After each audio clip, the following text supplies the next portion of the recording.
नमस्कार। चलिए आज बात करते हैं एक ऐसी महागाथा की जो सिर्फ एक कहानी नहीं है। ये तो पीढ़ियों से धर्म, कर्तव्य और एक आदर्श जीवन का आईना रही है। तो आइए हमारे साथ चलिए रामायण के इस अद्भुत सफर पर। लेकिन इस कहानी में आगे बढ़ने से पहले एक सवाल पर सोचते हैं। सवाल ये है कि एक आदर्श जीवन आखिर होता कैसा है? क्या ये बस सही और गलत का खेल है, या फिर इससे भी कहीं ज्यादा गहरा कुछ है? पूरी रामायण असल में इसी एक सवाल का जवाब ढूंढने की कोशिश है। तो कहते हैं कि जब जब धरती पर अधर्म बढ़ता है ना, तब भगवान विष्णु धर्म को बचाने के लिए अवतार लेते हैं। और श्री राम का अवतार बस इसी मकसद से हुआ था, ताकि वो अपने जीवन से, अपने तरीकों से हम सबको प्रेम, त्याग और मर्यादा का रास्ता दिखा सकें। तो कहानी की शुरुआत होती है सरयू नदी के किनारे बसे एक बहुत ही खुशहाल राज्य कौशल से, और इसकी राजधानी थी अयोध्या। यहां राज करते थे राजा दशरथ। अब राजा दशरथ की 3 रानियां थीं, कौशल्या, कैकेयी और सुमित्रा। काफी समय तक उनके कोई संतान नहीं थी, लेकिन फिर एक यज्ञ हुआ और उसके बाद उन्हें 4 बेटे हुए। रानी कौशल्या से हुए सबसे बड़े पुत्र राम, रानी कैकेयी से भरत और रानी सुमित्रा से लक्ष्मण और शत्रुघ्न का जन्म हुआ। तो जैसे जैसे राजकुमार बड़े हुए, कहानी हमें ले जाती है मिथिला। वहां राजकुमारी सीता का स्वयंवर हो रहा था, और शर्त थी भगवान शिव के दिव्य धनुष पिनाक पर डोरी चढ़ाना। बड़े बड़े योद्धा आए, लेकिन कोई उसे हिला तक नहीं पाया। और फिर आए श्री राम। उन्होंने बड़ी ही आसानी से धनुष उठाया, और जैसे ही डोरी चढ़ाने लगी, वो एक जोरदार आवाज के साथ टूट गया। और इस तरह श्री राम ने सीता जी से विवाह किया। अयोध्या में हर तरफ जश्न का माहौल था। श्री राम के राज्याभिषेक की तैयारियां चल रही थीं, लेकिन इसी खुशी के बीच रानी कैकेयी की दासी मंथरा ने ईर्ष्या का एक ऐसा बीज बोया जिसने सब कुछ बदल दिया। उसने कैकेयी को राजा दशरथ के वो 2 वचन याद दिलाए जो अब पूरी कहानी का रुख बदलने वाले थे। और मंथरा की बातों में आकर रानी कैकेयी ने राजा दशरथ से अपने वो 2 वचन मांग लिए। पहला वचन अपने बेटे भरत के लिए अयोध्या का सिंहासन, और दूसरा श्री राम के लिए पूरे 14 साल का वनवास।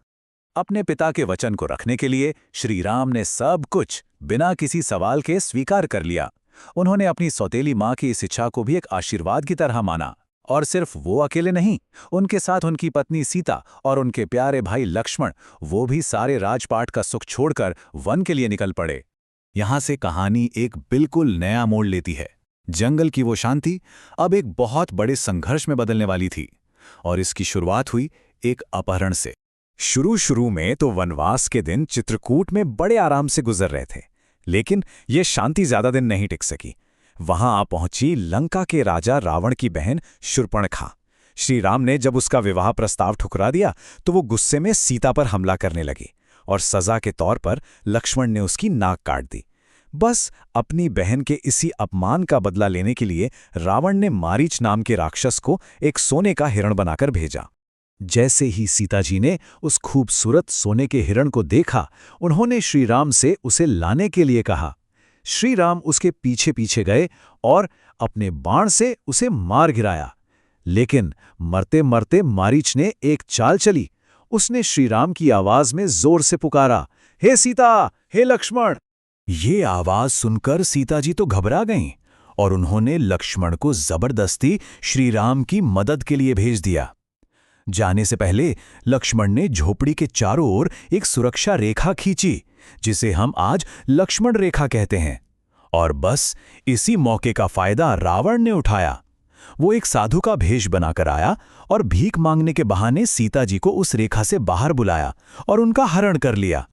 अब सीता जी की खोज में श्री राम और लक्ष्मण बिल्कुल अकेले थे, लेकिन तभी उन्हें 2 बहुत जरूरी साथी मिले। पहले घायल पड़े पक्षीराज जटायु, जिन्होंने सीता जी को बचाने के लिए रावण से लड़ाई की थी, और मरते मरते उन्होंने रावण की दिशा बता दी। और दूसरे थे किष्किंधा के वानर राजा सुग्रीव। श्री राम ने उनकी मदद की, और बदले में सुग्रीव ने अपनी पूरी वानर सेना सीता जी को ढूंढने में लगा दी।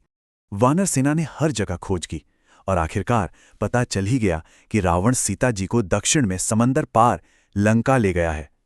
लेकिन अब एक बहुत बड़ी, बल्कि सबसे बड़ी चुनौती सामने खड़ी थी। इतना बड़ा, इतना विशाल समंदर आखिर इसे पार कौन कर सकता था? इस नामुमकिन से लगने वाले सवाल का जवाब सिर्फ एक था, हनुमान। हनुमान जी को अपनी असली ताकतों का अंदाजा नहीं था, वो भूल चुके थे। तब जामवंत ने उन्हें उनकी शक्तियां याद दिलाईं, और फिर क्या था, उन्होंने अपना विशाल रूप लिया और एक ही छलांग में उस पूरे समंदर को पार करने के लिए तैयार हो गए। लंका पहुंचकर हनुमान जी ने सीता माता को अशोक वाटिका में ढूंढ निकाला। वहां उन्होंने श्री राम की दी हुई अंगूठी सीता जी को दी। ये एक निशानी थी, एक उम्मीद थी कि श्री राम उन्हें बचाने जरूर आएंगे। हनुमान जी के संदेश के बाद अब इंतजार खत्म हुआ।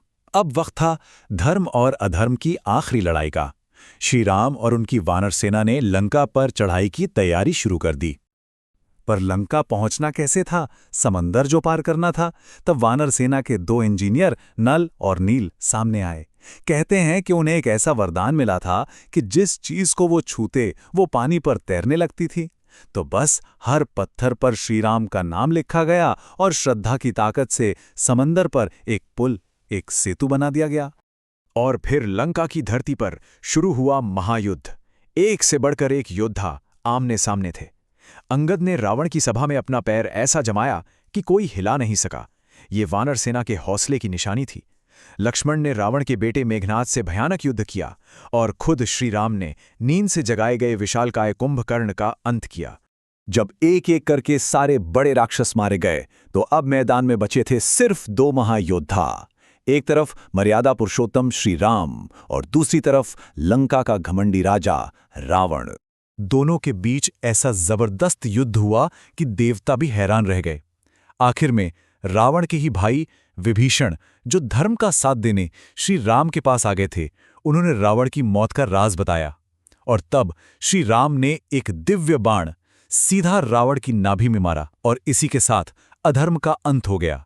रावण मारा गया, सीता जी मुक्त हुईं, और साथ ही वनवास के 14 साल भी पूरे हो गए। अब वक्त था अयोध्या वापस लौटने का और एक नए युग की शुरुआत का। 14 साल का लंबा इंतजार आखिरकार खत्म हुआ। जब श्रीराम, सीता और लक्ष्मण अयोध्या वापस लौटे तो पूरी अयोध्या दियों से जगमगा उठी। लोगों ने जबरदस्त स्वागत किया और श्रीराम का राज्याभिषेक हुआ। और यहीं से शुरू हुआ वो आदर्श राज, जिसे आज भी हम राम राज्य कहते हैं। एक ऐसा समय जहां हर तरफ सिर्फ शांति, न्याय और खुशहाली थी। और इस तरह ये पूरी कहानी हमें घूम फिरकर वापस उसी पहले सवाल पर ले आती है। श्री राम का पूरा सफर, जो कर्तव्य, त्याग और धर्म के रास्ते पर चला, वो हमें सोचने पर मजबूर करता है कि आखिर एक आदर्श जीवन का असली मतलब है क्या? शायद इसका कोई एक सीधा साधा जवाब है ही नहीं। इसका मतलब तो हम सबको अपनी अपनी जिंदगी में खुद ही ढूंढना पड़ता है।